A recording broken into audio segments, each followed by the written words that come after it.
बाद OTT भी है, OTT के बाद डिजिटल भी है। तो एक्टर्स आते हैं और चले जाते हैं, मैं देख रहा हूँ आजकल थिएटर में। तो मैंने कहा ये मेरे लिए बड़ा कठिन हो जाएगा कि एक दो शो में एक एक्टर है, फिर 2 शो के बाद 4 एक्टर बदल रहे हैं, रिप्लेसमेंट ला रहे हैं, फिर ला रहे हैं। तो मैंने फिर ऐसा सोचा कि क्यों ना मैं इसको प्रस्तुत तो करूंगा, लेकिन मैं इसको एकल करूं। और स्वामी जी का जीवन का विस्तार जो है अद्भुत है, एक से एक प्रसंग है। उसको एक सोलो परफॉर्मेंस 1.5 घंटे में नहीं समेटा जा सकता, कम से कम 5 घंटा चाहिए, कम से कम। क्योंकि पूरा उनका जो अद्वैतवाद है वो तो मैंने टच भी नहीं किया है, वो पूरा का पूरा। तो उनकी ये तो हमने कुछ प्रसंग उठाए जीवन के जो इस तरह के हैं, और फिर हमने करना शुरू किया, तैयारी की। करते करते 25 प्रसंग छांटा, फिर लंबा हो रहा था, फिर हम 22 पे आए, फिर 20 पे आए। प्रसंग छांटते चले गए कि किसको रखूं किसको न रखूं, क्योंकि 2.5 घंटा, 2.25 घंटा, 2 घंटा। फिर हम 1.5 घंटे पे आकर रुके कि नहीं, इससे कम नहीं करूंगा। जबकि अमूमन एकल जो है 1 घंटे का, 50 मिनट का, 1.25 घंटे का होता है, कोई 1.5 घंटे का होता है। तो ये मेरे लिए बड़ा ही अद्भुत रहा। पटना में भी जब मैं कर रहा था 5000 लोग थे बापू सभागार में। तो मुझे ऐसा लगा कि समाज को अभी परोसना चाहिए विवेकानंद जी को, चूँकि अमूमन जो खासकर नए जीवन के जो लोग हैं वो नई पीढ़ी के, वो सिर्फ एक गेरुआ कलर के पगड़ी वाला समझ के विवेकानंद जी को जानते हैं।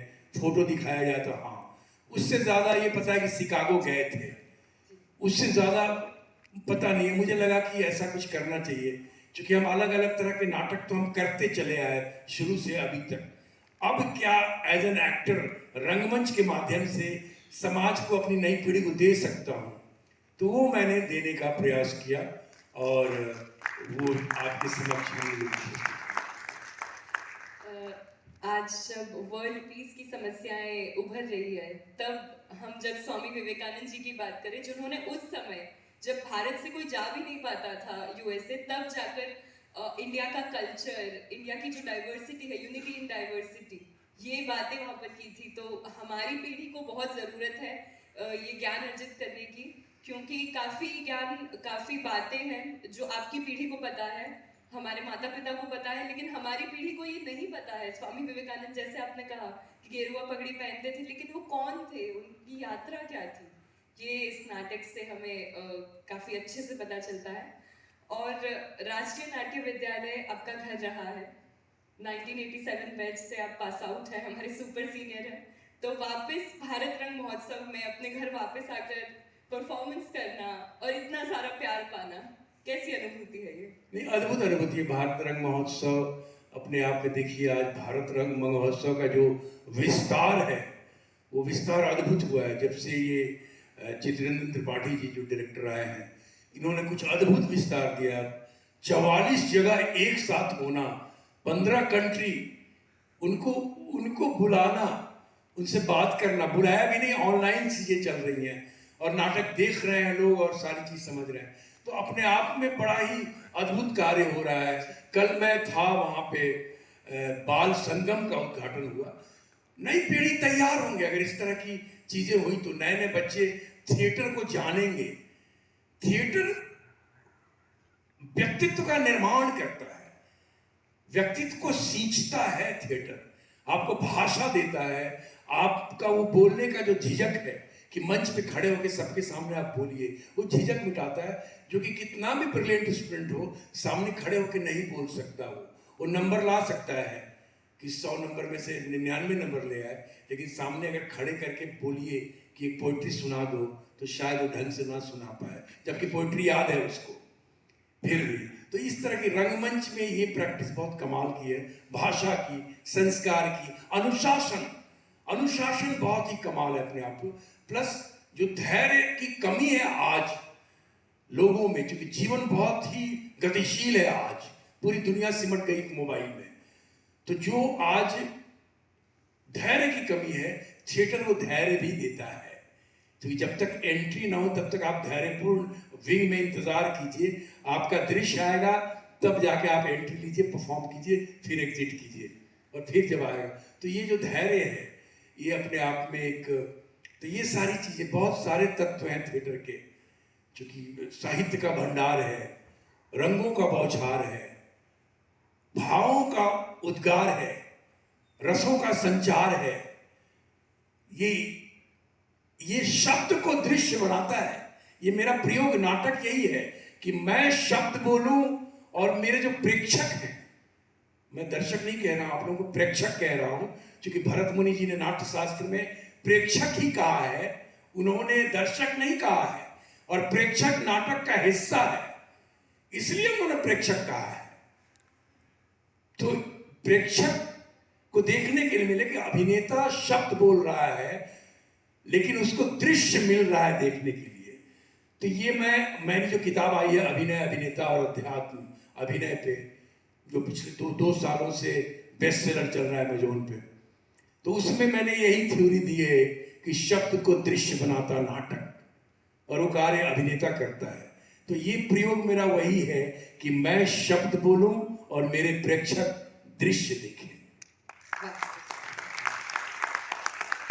यकीनन जब आपका परफॉर्मेंस चल रहा था तब आप शब्द बोल रहे थे और minimum properties, minimum set requirements और बेसिक लाइट से जिस हिसाब से आपने पूरा जीवन मुझे दिख रहा था विवेकानंद जी का, सारे सीन भले मैंने पढ़े नहीं है, परंतु मुझे भी ऐसा लग रहा था कि हाँ मैं इसका एक भाग हूँ। इतनी सुंदर प्रकार से आपका जो वॉइस मॉड्यूलेशन था और कल्पना शक्ति हमारे अंदर भी आपने विकसित कर दी। Thank you so much sir. अभी हम ऑडियंस से सवाल लेंगे, जिसे भी नाटक के लिए नाटक कैसे लिखा होगा, थीम क्या, कैसे डिसाइड किया, जो भी सवाल है आप पूछ सकते हैं। हाथ उठाइए। I want to ask a question. Mike वहाँ पर दीजिए प्लीज।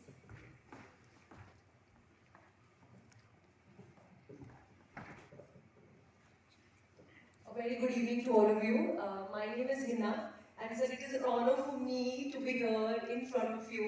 और सर कल मैं आ नहीं पाई NST, and so जब मैंने NST के Insta handle पे देखा that you were there, so I was like, because मुझे लगा शायद आप आज ही आने वाले हो, आज ही आपकी performance है, so I couldn't resist, I had to be here.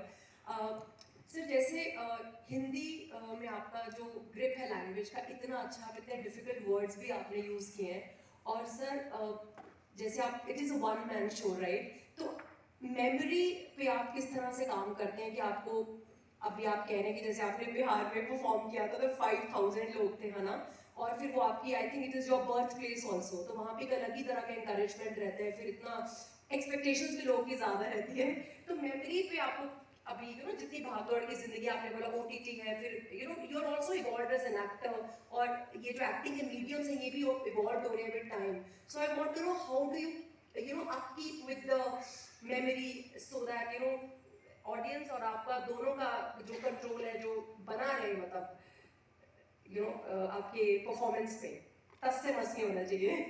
Sir आप हंस रहे हो, कुछ बताना चाह रहे हो आप?